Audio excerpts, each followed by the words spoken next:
I want to talk today about something that has come up a couple of times in conversation in different places with different people over the last couple of weeks.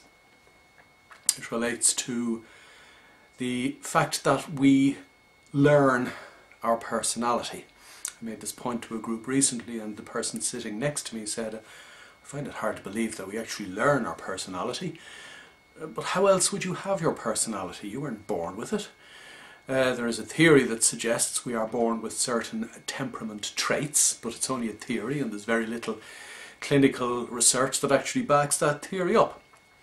Certainly, developmental psychology and child development tell us that we learn from our formative relationships, from the extent to which we feel secure in those formative relationships. We learn from how we interact with our peers, and by the time we're 3 years old, our personality is largely formed. At least the foundations or the pillars of it are formed. For example, research shows that the extent to which you are able to make friends at 3 years of age is a direct predictor of your social skills in later life. Why do I raise all this? Well, someone else said to me a couple of days ago that they were behaving in certain ways now as an adult because they lacked loving care as a child. Now, I can't remember who it was who said, but no doubt some of you know exactly who I'm talking about, who said that you grow up on the day you stop blaming your parents. As an adult, in this moment, you have a choice. In each moment, you have a choice. You can either live on automatic pilot and let what is going on outside you be filtered through your stored knowledge, which is the stuff that you took photographs of when you were young and impressionable. Or you can become mindful and pay attention to what is actually going on now and not bypass or evaporate that stored knowledge, but put it in its appropriate place. Rather than filtering everything through your stored knowledge, allow your stored knowledge to become one of the inputs that enables you make sense of the here and now and behave in an appropriate fashion, in a goal-congruent way that moves you towards getting what you want out of life.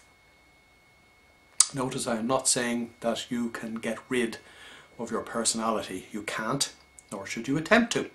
Nor should you give it too much attention, because it's like giving up cigarettes. If you attempt to get rid of it, it'll actually only strengthen the beast within.